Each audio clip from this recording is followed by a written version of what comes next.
Roma Wines present Suspense.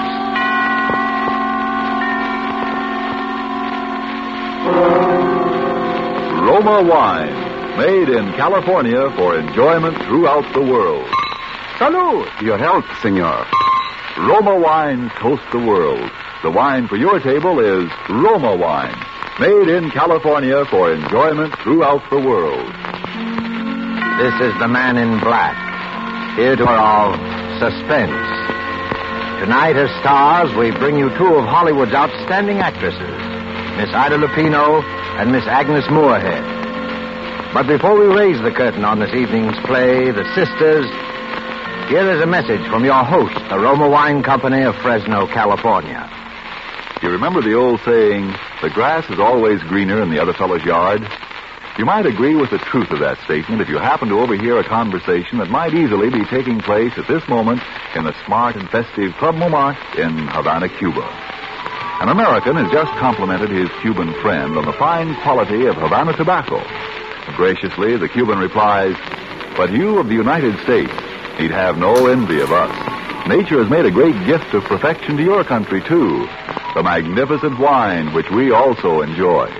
It is Roma wine, made in your own California." Friends, that little anecdote is typical of many countries where wine is truly enjoyed. For in other lands, Roma wines must be imported over long distances from our own California. A luxury to be enjoyed on special occasions, while lucky you can enjoy these superb Roma wines as a daily delight, with no import duty, no expensive shipping charges added to your cost for Roma wine. Whichever one of Roma wine's many types your own taste test names as favorite, you'll agree here is truly superb wine that can come only from truly choice wine districts. And you'll say, no wonder Roma wines are America's largest selling wines. I'll spell out the name for you. R-O-M-A, Roma wines, made in California for enjoyment throughout the world.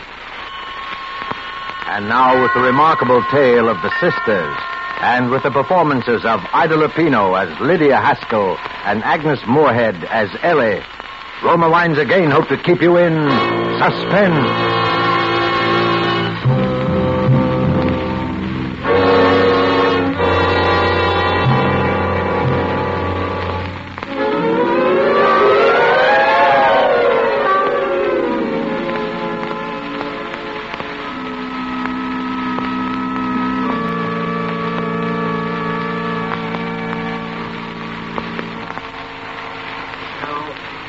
That I think would be very lovely. It has a far superior lining, the pure silk, but much heavier than the others that we've looked at.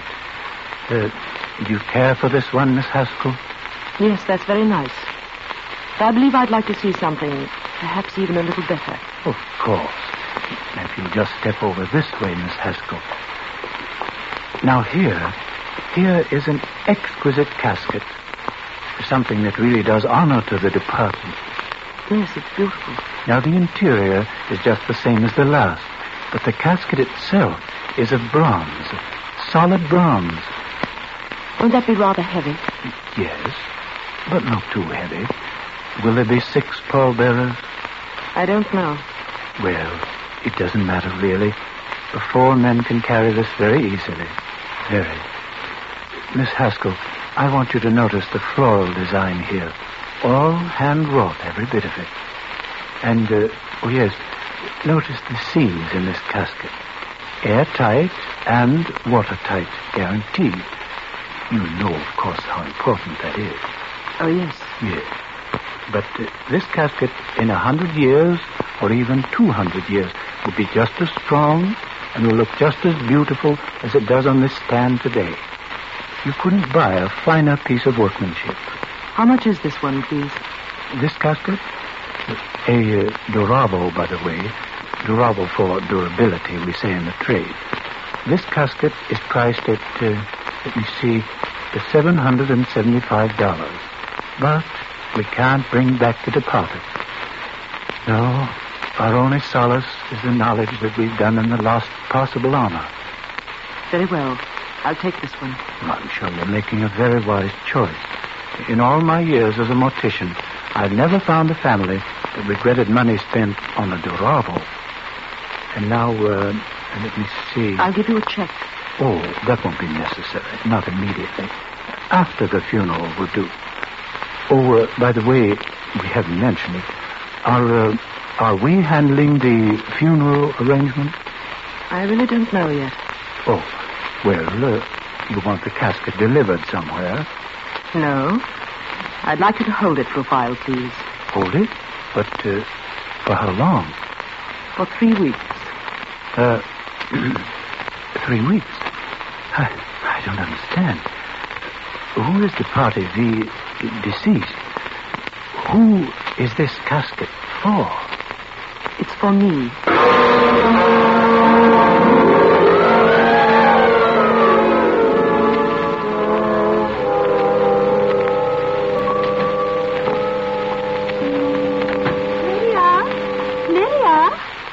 I heard you come in. Where have you been, Lydia? You've been gone all afternoon. I've been shopping. What did you buy? Did you get the ribbons I asked for? No, I didn't have time.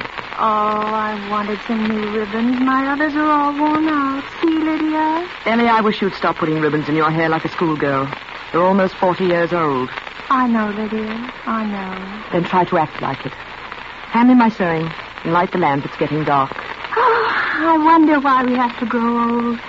Wouldn't it be wonderful if we had always stayed young like we used to be? Oh, Lydia, remember when Mother used to send us to school with our ribbons matching and our dresses matching?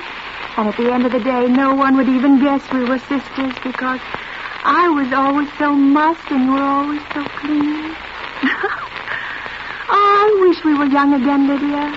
Stop talking nonsense, Ellie. It is nonsense, isn't it? Oh, the doorbell rang while you were out just before you came home. You didn't answer? Oh, no, you told me never to answer it. I just looked out of the upstairs window. Did you see who it was? Oh, yes. Yes, it was a man. A rather big man. He rang a long time and then he went away. Well, he didn't see you, did he? Oh, no. I just peeked ever so carefully from behind the curtain. Then I came down here and watched him going down the walk. You came downstairs? Yes, I told you never to come down those stairs when I'm not in the house. Well, it was all right, Lydia. I held on very tight to the banisters all the way, and I didn't once look down the stairwell, so I didn't get dizzy. And I didn't want to jump. Well, don't do it again. It was just that I was lonely. I didn't think you were ever coming home. Lydia, you didn't tell me what you bought. Oh, a Duravo. What's that? What's a Duravo? Don't ask so many questions, Ellie. All right. Lydia, I think I'll sew, too. I could fix up one of these old ribbons. May I, Lydia? Yes, so it'll be good for you. Thank you.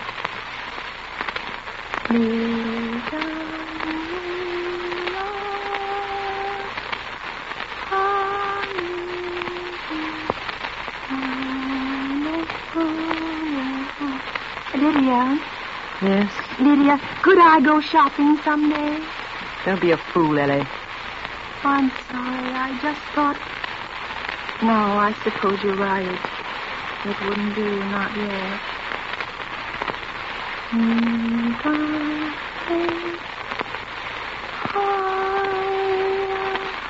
There wasn't any mail today. Wasn't there? No, I thought perhaps there'd be a letter from David. It's been such a long time since he's written, hasn't it? I haven't noticed. Oh, yes. Yes, he used to write every week on Tuesday. And I get the letter on Thursday. But there wasn't one this week or last or the week before that. Strange, isn't it? But perhaps he's been busy. Perhaps. Still, he never used to be too busy to write. I can't understand it. Do you suppose there's some other reason? What are you trying to say, Ellie? Are you hinting that perhaps I'm keeping your mail from you? Oh, no. Well, you certainly seem to be. Why would I keep David's letters from But you? I didn't say that. I just said it was strange that David hasn't written, that's all. You wouldn't keep David's letters. I know that, Lydia. Go on with your sewing. Yes. I want to finish this ribbon.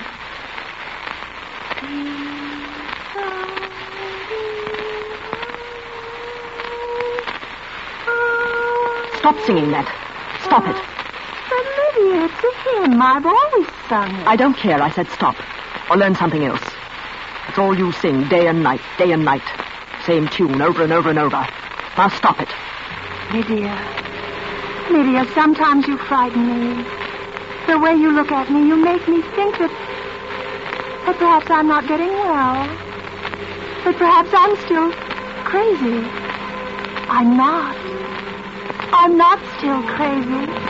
Am I, Lydia?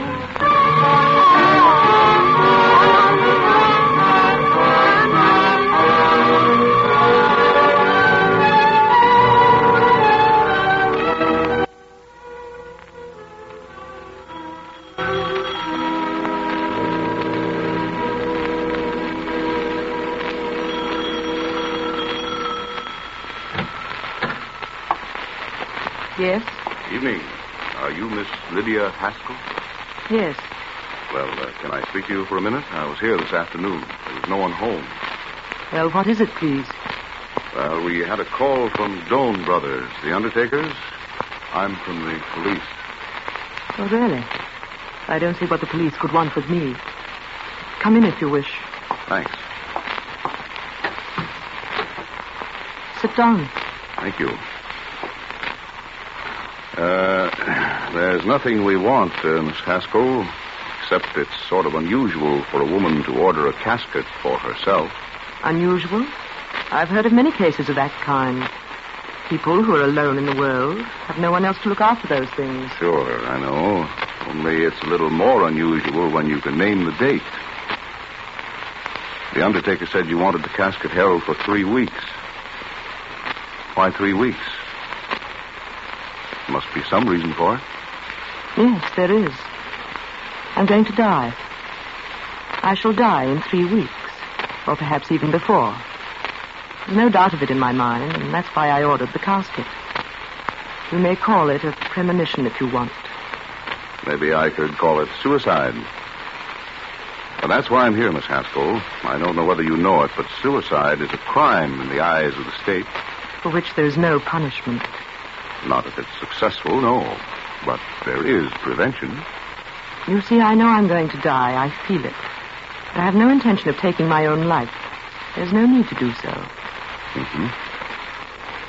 Miss Haskell, this premonition, as you call it, have you any idea what brought it on? No. Have you been speaking to anyone? No fortune tellers or anything like that? No. Well, what makes you so sure? How do you know you can trust this premonition? You're not an old woman. I'd say you were in pretty good health. You've got a lot of good years ahead of you. I have a religion. Not a church religion. Just one of my own. It preaches that people go on living until they've outgrown their usefulness. Then they die. From one cause or another. When that time comes, the desire to live is gone. And only desire keeps the body alive and breathing. I don't understand that. No, I'm sorry. Miss Haskell, do you live alone here? Yes. No relatives? No housekeeper? No, I live alone here. Pretty large house for a person living alone. Yes, there are 3 floors and far too many rooms. It's on the outskirts of town, and it's quiet. And it gives me the privacy I've been looking for. The privacy which you are invading for the first time since I moved here 5 years ago. Sorry, Miss Haskell, I'm only doing my job. I was told to look you up and find out why you bought that casket. Then I think we may assume your job is over. I guess so.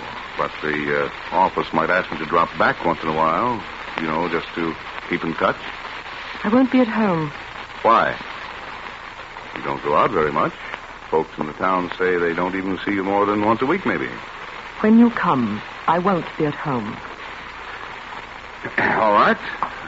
Sorry to bother you. Good night. Good night. Oh, Miss Haskell, how are you going to die? I don't know. Nor do I consider it important. Why should you? Good night.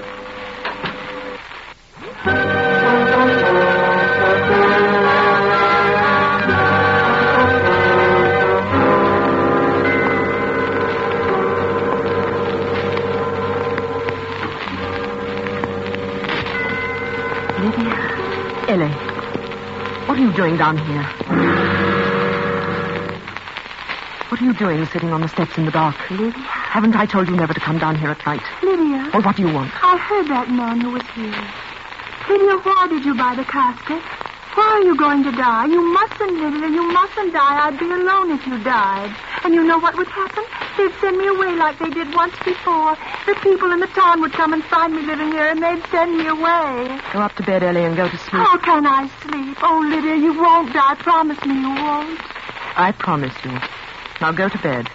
But why did you buy the casket? And the things you said to that man as if you wanted to die. Why, Lydia? Why do you want to die? I don't want to die. No one does. No, you have such a lot to live for, haven't you, Ellie? Yes? I've been happy, Lydia. You've made me happy. And someday when I'm well again, I'll go back home, and David will be waiting for me. You know he'll be there. You've always told me to be waiting. And he'll see that I'm well again, and he'll take me back. I'm not so old, am I? David won't see me as old. He told me that when I was well, no matter how long it took, he'd still see me as a young girl. That's why I've been happy, just waiting for the time I can go back to David. Ellie, haven't you learned yet? Don't you know yet that you're mad? And that you'll always be mad? No, don't say that. I'm getting better, Lydia. You know I'm getting better. Yes. Putting bows in your hair, sewing ribbons all day long, sneaking about the house at night and spying on me, singing the same hymn over and over and over, until I think I'm going mad, too. Is that why you want to die, to get away from me? I thought you loved me, Lydia. Why should I love you? Look what life has given me and tell me why. You've always spoiled everything for me, Ellie, even from the time we were children. How could I spoil everything? We were just like the same child, Lydia. Twins. You were I and I was you. We looked the same, yes.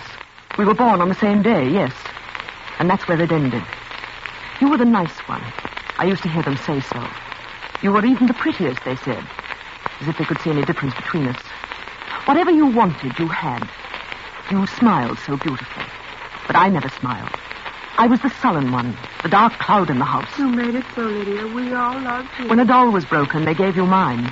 When you tore your dancing dress, you'd take mine. You gave it to me, Lydia. I remember you gave it to me. Ellie, I've always given things to you. I gave you the best of everything we had. I've given you my whole life. I even gave you David. Lydia, you're in love with David.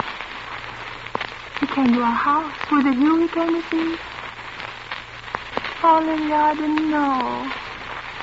No, you never knew.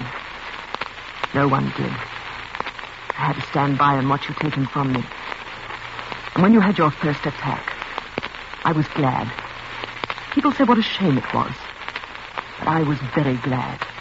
Lydia. Because I knew then that he could never have you. Oh, yes, you were going to be cured and he was going to wait. It won't matter how long he waits. You'll never be cured and he'll never have you. Never. You've always hated me. I see it now, even when you've been taking care of me. When we came to this town, you didn't bring me here so I'd be cured. You wanted to keep me this way. Mad. That's why you took me out of that place, because they might have made me well again. Go upstairs. You hate me, and now you're going to die and leave me without anyone. I told you I'm not going to die. Oh, Ellie. Ellie, dear, I'm sorry we've had this quarrel. I didn't mean to upset you. It's just that I'm upset myself. Tired. I didn't mean the things I said. You bought a casket. But it was only an idea I had in case anything ever happened You to bought me. a casket. Lydia, was it for yourself or is it for me? Ellie. You wouldn't, would you, Lydia? What are you talking about? Hold the lamp up. Hold it close to. I want to see your face. Ellie, go up to bed. Yes, I can see it in your eyes. It is for me. You're going to kill me. You're going to murder me. Don't be a fool, Ellie. It's true. You want to get rid of me because you hate me. Oh, now I see. I see you love David. You're going to kill me, and they'll come and find me and bury me, and they'll think it's you. Be quiet. They'll think it's you who is dead because no one knows I'm living here, and then you'll go away. You'll go back to David, and you'll say that Lydia has died, and he'll think you're me and that you're well again. And he'll marry you. You'll have him. You'll be Ellie. You'll have David in my place. Ellie, did you hear what I said? Be quiet. Now go upstairs and get to bed. Lydia, how can you be so wicked?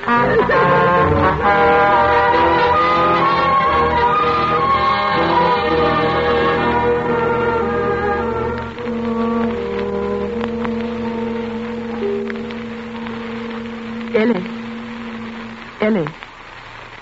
Are you awake? Ellie, dear. Oh, you mustn't think any more about what we said tonight. Do you hear?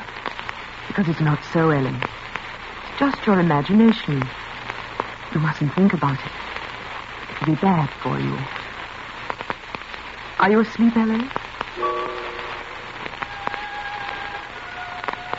She's not asleep.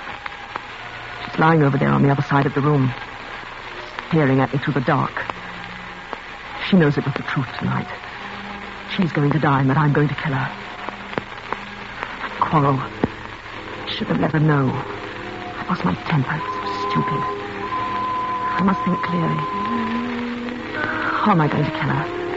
It mustn't look like murder. They'll suspect anything. No, it must be suicide. How? When? It'll have to be soon now that she knows.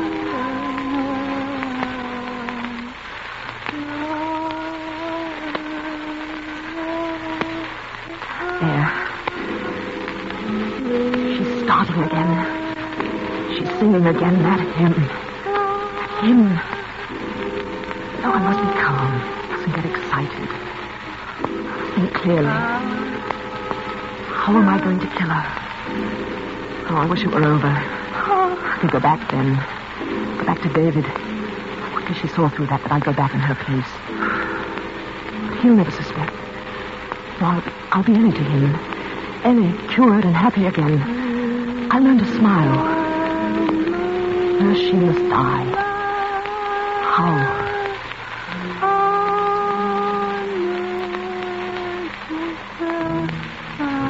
Stairs.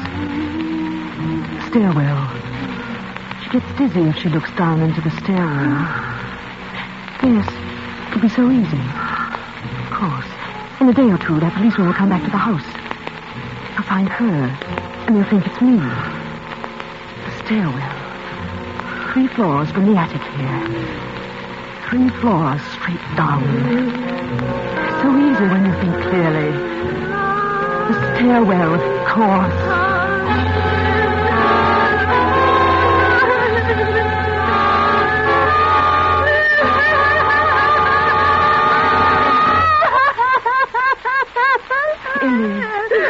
Ellie, dear.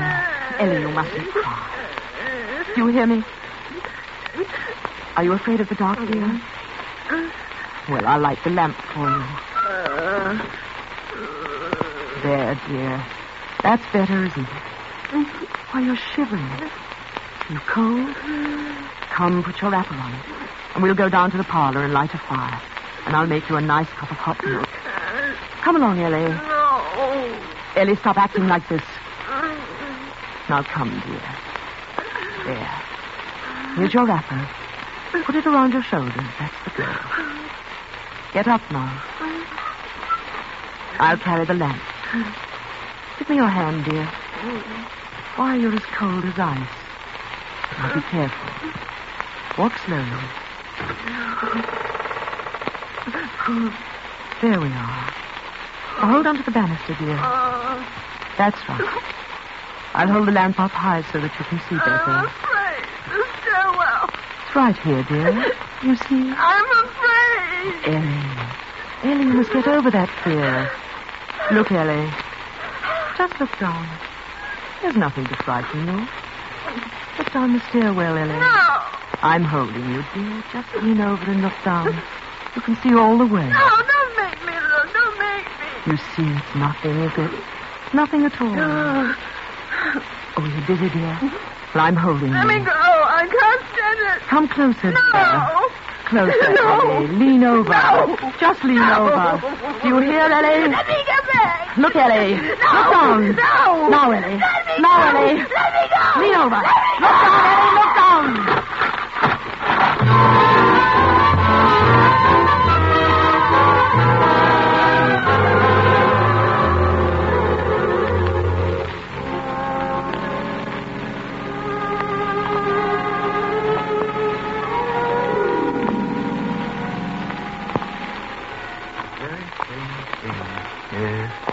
It was brought to my mind, of course, because this is the house just here, the next one we're coming to. Yes, She was in to see us just a few days ago. Came in to order the casket. She saw a casket she wanted. Then she told me it was for herself. Oh. She must have had a premonition. Yes. I notified the police, of course. She said she wanted me to hold the casket 3 weeks.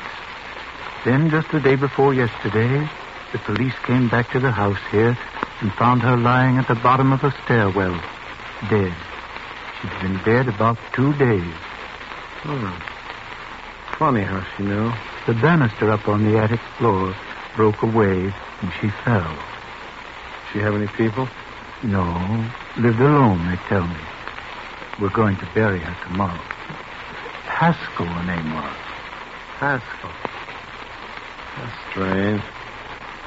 Living all by herself here in a big 3-story frame house. Yes, isn't it? Hey, What is it? my imagination, I guess. I could have sworn I saw a light in the attic window just now. Well, it couldn't have been. The police have shut it up. Of course. That story of yours really gave me the creeps. Well, let's walk out. It's a queer thing, the power of suggestion. You've conveyed it to me, of course. You know, just now, I thought I could hear someone upstairs in there. A woman. A woman singing. A woman? Yes. Sort of crooning to herself. Some kind of a hymn.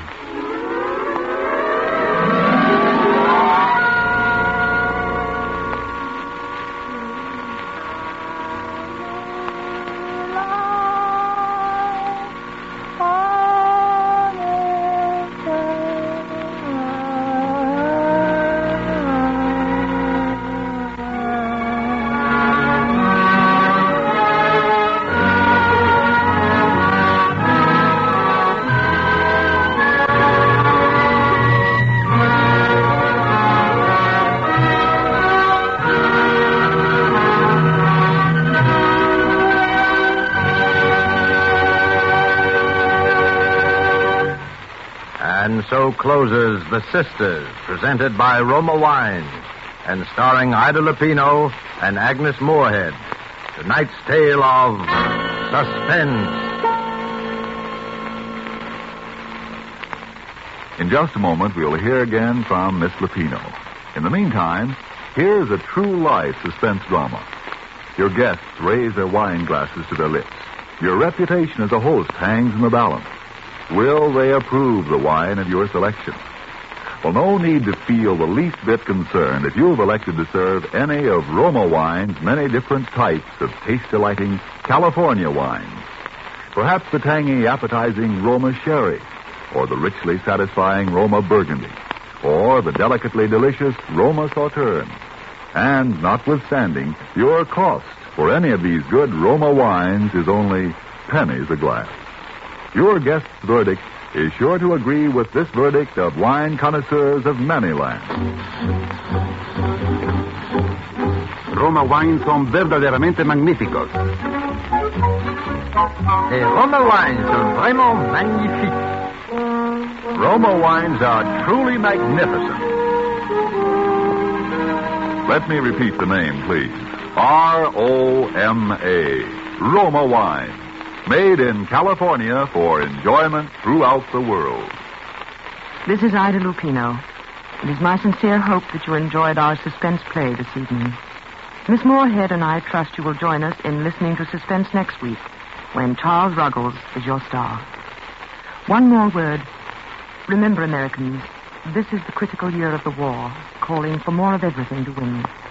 You answer the call when you buy more war bonds. Miss Lupino will soon be seen in the Warner Brothers picture In Our Time. Suspense is produced and directed by William Spear. Tonight's play was written by George Wells. Don't forget then, next Thursday, same time, Charles Ruggles will star in Suspense. Presented by Roma Wine. Made in California for enjoyment throughout the world.